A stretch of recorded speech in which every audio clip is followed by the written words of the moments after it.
شروع کرتا ہوں یشوع مسیح کے نام سے جو بڑا مہربان اور نہایت رحم کرنے والا ہے، جس کے آگے ہر ایک گھٹنا جھکے گا، خواہ آسمانیوں کا ہو خواہ زمینیوں کا، خواہ ان کا جو زمین کے نیچے ہیں۔ MCM یونیورسٹی کے تمام اسٹوڈنٹس اور مبارک منسٹری میں خدمت کرنے والے بھائیوں بہنوں کو سلام، شالوم، جے مسیح کی۔ میرے دوستو، آج جو ہم بات کر رہے ہیں، جو پہلے سیشن میں ہم نے بات کی، اس کا دوسرا حصہ اب میں کوشش کروں گا کہ اسی میں کلیئر کر دوں، کیونکہ یہ بڑا سینسٹیو ایشو ہے، یہ بڑی حساس بات ہے جس پر ہم غور کریں گے کہ خدا کا نظام کون اور کیسے چلاتے ہیں۔ تو میں بتا رہا تھا، آپ اپنی کاپیز کو دیکھیں کہ کہاں پر بات رکی تھی۔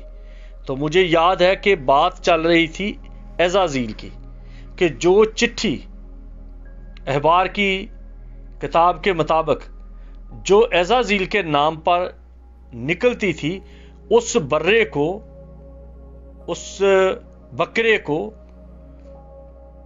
اس قربانی کو بیابان میں چھوڑا جاتا تھا، اور جب چھوڑا جاتا تھا تو دوسری چٹھی نکلتی تھی کسی دوسرے برے پر، کیونکہ دو برے ہوتے تھے، دو بکرے ہوتے تھے،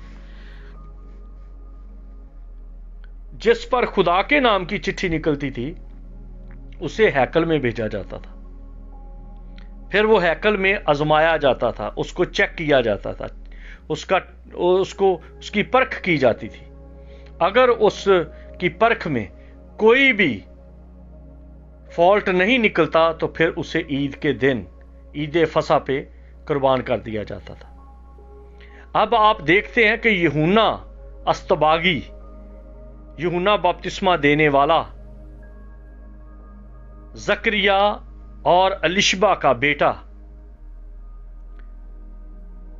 جو دریائے یردن پر بپتسمہ دیا کرتا تھا، وہ یسوع کو دیکھ کر روح میں کہتا ہے، دیکھو یہ خدا کا برہ ہے جو دنیا کے گناہ اٹھا لے جاتا ہے۔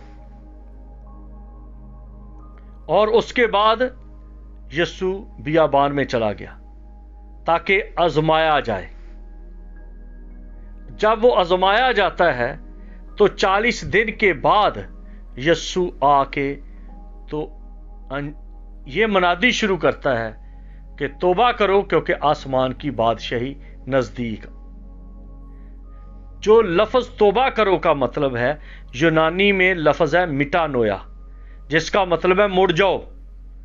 توبہ سے لوگوں کو بڑی چڑ ہے، وہ پسند نہیں کرتے، وہ کہتے ہیں یہ بھائیوں کا طریقہ ہے، یہ بھائیوں کی بات ہے، یہ پینتی کاسٹل یا برادرن جو بھائی لوگ ہیں، یہ ان کی منادی ہے، ہماری منادی نہیں۔ بھائی، یہ بھائیوں کی منادی نہیں، یہ پینتی کاسٹلز کی منادی نہیں، یہ برادرن کی منادی نہیں، یہ بیپٹسٹ کی منادی نہیں، یہ مسیح خداوند نے یہ کہا ہے کہ مڑ جاؤ، اپنے رستے بدلو۔ اور یہ یوحنا بھی کہتا تھا، اور یہ یسوع ناصری نے بھی کہا۔ کیوں؟ کیونکہ اگر تم نہیں مڑو گے تو تمہارے راستے کے آگے سارجنٹ کھڑا ہے جو آپ کو پکڑے گا۔ بائبل اس کو کہتی ہے الزام لگانے والا۔ الزام لگانے والا ایک ہے جو الزام لگاتا ہے کہ ہماری برکات رک جائیں، ایک الزام لگاتا ہے کہ جو ہمیں ٹھیک سکھاتا ہے کہ ہم ٹھیک رستے پہ چلیں۔ ایک ہے پاک روح جو یسوع کا روح ہے، جسے روح حق کہا گیا ہے۔ ایک ہے جو آزمانے والا ہے، جسے دی شیطان کہا جاتا ہے، اور ایک ہے جو عزازیل ہے، جو دفع لگاتا ہے، آپ کے قصور کی دفع لگاتا ہے، قصوروار ٹھہراتا ہے تو آپ لوگوں کو۔ اور ایک ہے کہ وہ اس قصور میں آپ کو ڈی ٹریک کر دیتا ہے، وہ ٹریپ کر دیتا ہے، آپ کو رستے سے ہٹا دیتا ہے اور پھندے میں پھنسا دیتا ہے۔ کیسے؟ کہ آپ جا رہے ہیں اپنی گاڑی لے کے، تو کئی دفعہ دیکھا ہے کہ روڈ پر کوئی ڈانس کر رہا ہے یا کوئی کھیل کھیل رہا ہے. تو اس وجہ سے زیادہ تر جو رستے ہیں، ہائی وے جو ہیں، یورپ میں تو ہے، پاکستان میں یا انڈیا میں تو کچھ اور بات ہے، وہ تو شاہ لوگ ہیں. تو ادھر کوئی بھی روڈ جہاں پر بھی شہر آ جائے گا، شہر کے قریب جہاں بچے کھیل رہے ہیں یا لوگ کوئی کام کر رہے ہیں یا فیکٹری ایریا ہے جہاں پر ڈرائیور کی نظر دائیں بائیں جا سکتی ہے، وہاں پر وہ روڈ کے ساتھ 20-20 فٹ اونچی شیشے کی دیواریں انہوں نے بنائی ہیں. ایک تو یہ کہ روڈ کی آواز، گاڑیاں جانے کی آواز لوگوں کو ڈسٹرب نہ کرے. دوسرا، گاڑی چلانے والا جو ہے وہ باہر نہ دیکھے. اگر باہر دیکھے گا تو وہ اس کا دھیان بٹ سکتا ہے اور وہ کسی نہ کسی کو ٹکر لگا سکتا ہے. تو ابلیس کا یہ کام ہے کہ وہ روڈ کے قریب، آپ کی زندگی کے روڈ پر آپ کو ایسے ایسے تماشے دکھائے گا کہ آپ اپنے گول سے ہٹ جائیں. پالوس کہتا ہے میں گول کی طرف جا رہا ہوں، اپنے نشان کی طرف جا رہا ہوں تاکہ مسیح کو حاصل کروں، تاکہ اپنی منزل پہ پہنچ جاؤں. کیونکہ مسیحوں کا جو فردوس ہے یا سورگ ہے یا جنت ہے وہ مسیح ہے. مسیح نے کہا جہاں میں ہوں وہاں تم بھی ہوں گے، وہاں پر تم بھی ہوگے میرے ساتھ. دوسرے انبیاء کرام نے یا رہنماؤں نے، لیڈروں نے جس پلانٹ پہ بات کی ہے، میں یہ کہتا ہوں جیسے بہت سارے خدا ہیں اسی طرح بہت سارے نبی بھی ہیں. مسلمانوں کے بھی نبی ہیں، ہندوؤں کے بھی ہیں، سکھوں کے بھی ہیں، یہودیوں کے بھی ہیں، اور وہ سب کے سب لوگوں کو راہ راستی کی تعلیم دیتے ہیں اور ان کو تھوڑا سا لالچ کی بھی بات کرتے ہیں. جیسے مسیحیت میں بھی ہے کہ تمہیں بادشاہی دی جائے گی، اور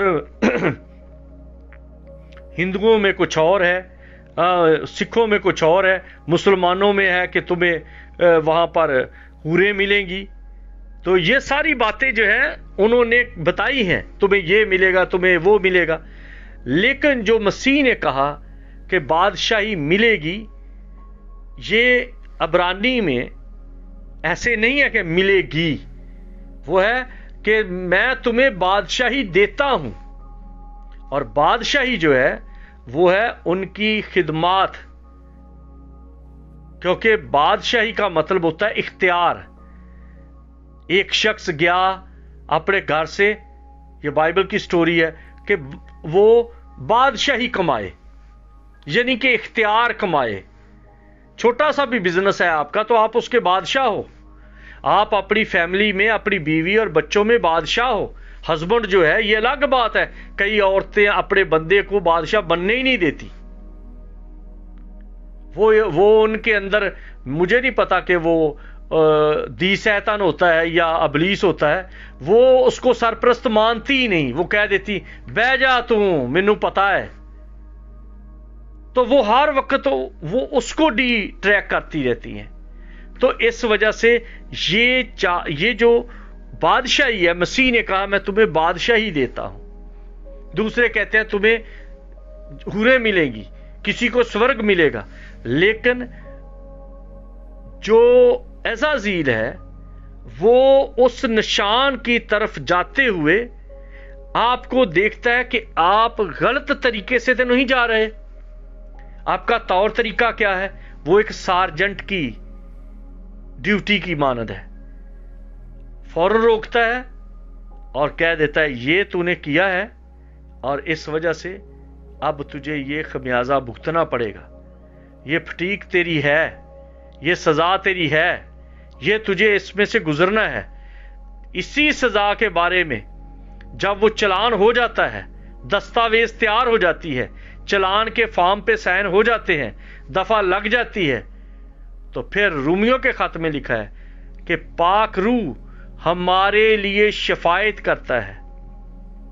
پھر یوحنا کہتا ہے اپنے خطوط میں کہ اے بچوں میں کہتا ہوں کہ گناہ نہ کرو، لیکن اگر گناہ ہو جائے تو ہمارا ایک مددگار موجود ہے۔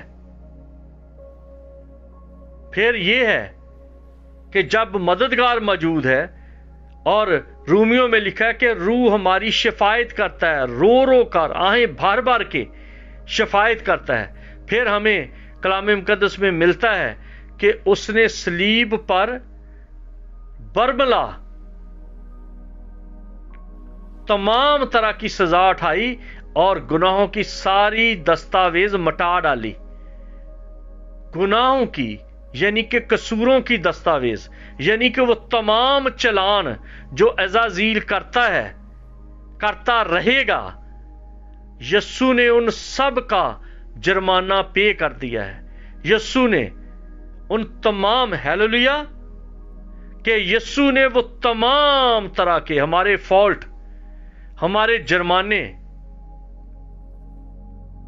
وہ سب پے کر دیے ہیں، کیونکہ روح القدس اس بات کے بارے میں شفاعت کرتا ہے اور کہتا ہے کہ جناب اس کے اس ڈی ٹریپ ہونے کا، اس کے اس گناہ کا، اس کی اس بیوقوفی کا، اس کی اس ناسمجھی کا، کیونکہ مسیح نے کہا یہ نہیں جانتے کہ کیا کرتے ہیں، ان کو معاف کر، تو اس ناسمجھی کا خمیازہ، سزا، جرمانہ پے کیا جا چکا ہے، اس لیے اس کو نہ روکو۔ تو ساتھ ہی کہا جاتا ہے اب پھر گناہ نہ کرنا۔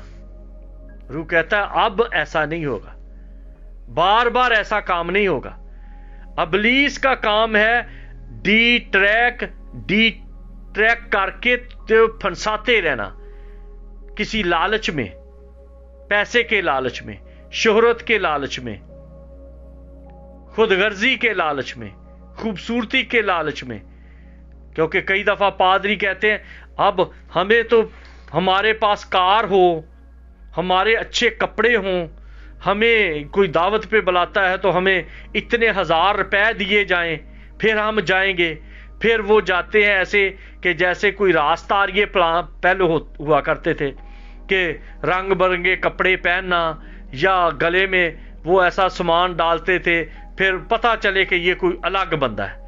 اب کیا کرتے ہیں، رنگ برنگے کپڑے پہنتے ہیں اور ایسے لگتا ہے پینٹ کسی رنگ کی، جوتی کسی رنگ کی، کوٹ کسی رنگ کا، اور اینک کسی رنگ کی، ایسے ہوتا ہے جیسے رچ نچانے والا بندہ ہے، ایسے ہوتا ہے جیسے مداری ہے، ایسے ہوتا ہے جیسے راستاری ہے، ایسے ہوتا ہے جیسے کوئی شعبدہ باز ہے، جادو منتر ٹونے کرنے والا شخص ہوتا ہے۔ اسکولوں میں ہوتا تھا، اس نے رنگ برنگی ٹوپی پہنی ہوتی تھی، پھر وہ ٹوپی میں سے کبوتر نکالتا تھا، پھر وہ کبھی پھول، بچوں کو وہ اس طرح سے، ہم نے بھی دیکھا اپنے اسکول میں کبھی کبھی وہ چھٹیاں ہونے سے پہلے ہیڈ ماسٹر ایسا انتظام کرتا تھا کہ بچوں کو ذرا خوش کر دے۔ تو اس طرح سے ہوتا ہے۔ تو یہ ساری کی ساری چال ابلیس کی ہے، اور جب ابلیس کی طرف ہم یہ چالیں کرنا شروع ہو جاتے ہیں، جو چائنا پروڈکشن پادری ہیں وہ یہ کرنا شروع ہو جاتے ہیں، جو بائبل سے ناواقف ہیں وہ کرنا شروع ہو جاتے ہیں، جو عزازیل سے ناواقف ہیں وہ یہ کرنا شروع کر دیتے ہیں، تو وہ پھنس جاتے ہیں۔ جو بڑے ہوشیار ہیں وہ ایک دوسرے کو بتاتے ہیں، بھئی آگے سارجنٹ کھڑا ہے۔ اب بھی کچھ خدا کے خادم دوسروں کو بتاتے ہیں، بھائی ہوش کرو، پھنس جاؤ گے۔ اس طرح کے خادم کپڑے نہیں پہنتے، اس طرح کے مقدسین کپڑے نہیں پہنتے، اس طرح کے میسج خادم، جو مقدسین خدا کے لوگ ہیں، جو خدا کے خادم ہیں، وہ اس طرح کے میسج نہیں دیتے، وہ کوڑا پھول کے دوسروں کو نہیں دکھاتے۔ کئی لوگ یہ کہہ رہے ہوتے، آج کا مجھے ایک دو نے فون کیا کہ جی آپ کیوں نہیں اس بات پر، یہ فلاں پادری نے یہ کہا ہے تو آپ اس کا جواب دیں۔ میں نے کہا میرا کوئی کام نہیں کہ میں اس کو جواب دوں، روٹی کو وہ چوچی نہیں کہتا، وہ بیوقوف نہیں ہے۔ میرا کیا کام ہے کہ میں اس کو کہوں کہ تو ایسے نہ سناتا پھرے۔ اگر آپ کی بات ہے تو آپ اس کو کہو۔ جی ہم کیا کہیں، وہ تو اپنے آپ کو بڑی شے سمجھتے ہیں۔ میں نے کہا بڑی شے وہ سمجھتا ہے نا، سمجھ ہے تو نہیں ہے نا۔ کہ جی وہ یسوع مردوں میں سے زندہ نہیں ہوا اور غلام احمد قادیانی یہ کہتا ہے اور فلانا. یہ تو کوڑا کی باتیں ہیں، یہ تو نیگیٹو باتیں ہیں، یہ تو منفی باتیں ہیں. اسلام کی ایک کتاب تھی پاکستان میں، وہ ایک برق جلانی تھا، اس نے پرنٹ کی تھی 2 قرآن اور ایک کتاب تھی 2 اسلام. 2 اسلام میں حضور کے بارے میں، حضرت محمد کے بارے میں کچھ ایسی بےہودہ باتیں لکھی. اس نے پتہ نہیں کہاں سے اس نے ڈھونڈی، لکھی. لوگوں نے اس کا گھر جلا دیا، اس کو مارنے تک چلے گئے، پتہ نہیں وہ کدھر غائب ہو گیا.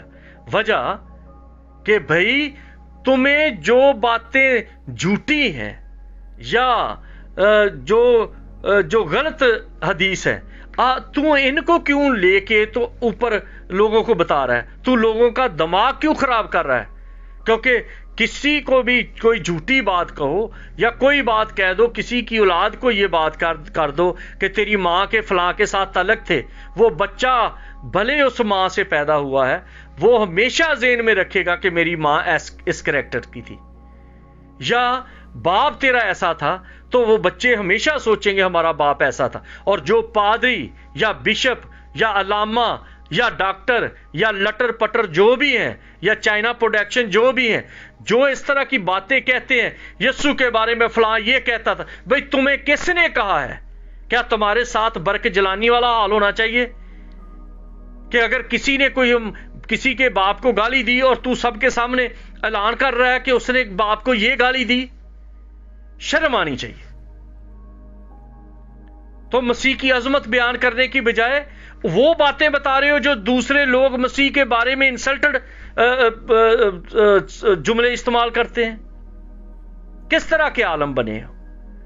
کس طرح کی اولاد ہو؟ اپنی ماں کے بارے میں بتا رہے ہو میری ماں کو لوگ یہ کہتے تھے کہ یہ فلاں ہے. اپنے باپ کے بارے میں بتا رہے ہو، لوگوں کو تو نہیں پتا. تم بتا رہے ہو میرے باپ کو لوگ کہتے تھے یہ جیب کترا ہے، یہ فلاں ہے، کبھی کوئی نہیں کرتا اپنے باپ کے بارے میں، کبھی کوئی اپنی ماں کے بارے میں ایسی باتیں نہیں کرتا. تمہیں کس نے حق دیا ہے کہ تم مسیح کے بارے میں ان مخالفین کی باتیں لوگوں کو بتا رہے ہو؟ تم مسیح کے پرچارک ہو، مسیح کے مناد ہو یا ان کے مناد ہو. تم کہیں ایسے تو نہیں ہو کہ بھیڑوں کے روپ میں بھیڑیے ہو، مسیحت میں رہ کے مسیحت کی مخالفت کر رہے ہو، مسیحت میں رہ کے مسیح کے بارے میں غلط تعلیم پھیلا رہے ہو، لوگوں کے ذہنوں میں غلط چیزیں ڈال رہے ہو. تو عزازیل جو ہے وہ یہ چیزیں پکڑتا ہے، اور پکڑ کے ابلیس ایسے لوگوں کو پکڑتا ہے تاکہ ان کو یوز کرے، لوگوں کے ذہنوں میں فتور ڈال دے. اور عزازیل جو ہے وہ وہی چیزیں لکھتا ہے، اور لکھ کے تو وہ سزا دینے والے کو دیتا ہے. اور سزا دینے والا کلام مقدس میں لکھا ہے کہ خدا کسی کی عدالت نہیں کرتا، باپ کسی کی عدالت نہیں کرتا. اس نے عدالت کا سارا کام اختیار بیٹے کے سپرد کر دیا. اور جب بیٹے کے سامنے وہ چلان جاتا ہے، وہ مچلکا جاتا ہے، وہ رپورٹ جاتی ہے، وہ سزا نامہ جاتا ہے، تو اسی وقت روح القدس ظاہر کر دیتا ہے کہ جناب اس کا فدیہ ہو چکا ہے، یہ جرمانہ پے ہو چکا ہے، آپ اس کو سزا نہ دیں. تو خیال میں رکھیں کہ اگر آپ چاہتے ہیں کہ اپنے نشان کی طرف جائیں تو دائیں بائیں کے میلے ٹھیلے یا ادھر ادھر کی تعلیم سے دھیان ہٹا کر اپنے نشان کی طرف رکھیں. آپ کا نشان، پالوس کہتا ہے میں نشان کی طرف دوڑا چلا جاتا ہوں تاکہ مسیح کو حاصل کروں. تو مسیح کو حاصل کرنے کے لیے ہمیں ادھر ادھر کی تعلیم، ادھر ادھر کی باتیں، ادھر ادھر کی چیخیں مار مار کے سنانا، اس بیوقوفی سے باز آ کر مسیح کو پیش کرے. ضرور ہے کہ میں گھٹوں اور وہ بڑھے. مسیح کو عظمت دیں گے تو مسیح آپ کو عظمت دے گا، ورنہ چند دنوں کے بعد معاملے ٹھوس ہو جائیں گے. رہے گا نام سدا تیکر مسیح. یہ عالم، یہ ڈاکٹر، یہ پادری، یہ جو وہ سب کچھ ختم ہو جائے گا. اس لیے اس نظام کو سمجھیں، عزازیل سے بچیں اور ابلیس سے بچیں، ورنہ رگڑے جائیں گے اور پھر کوئی چھڑانے والا نہیں ہوگا۔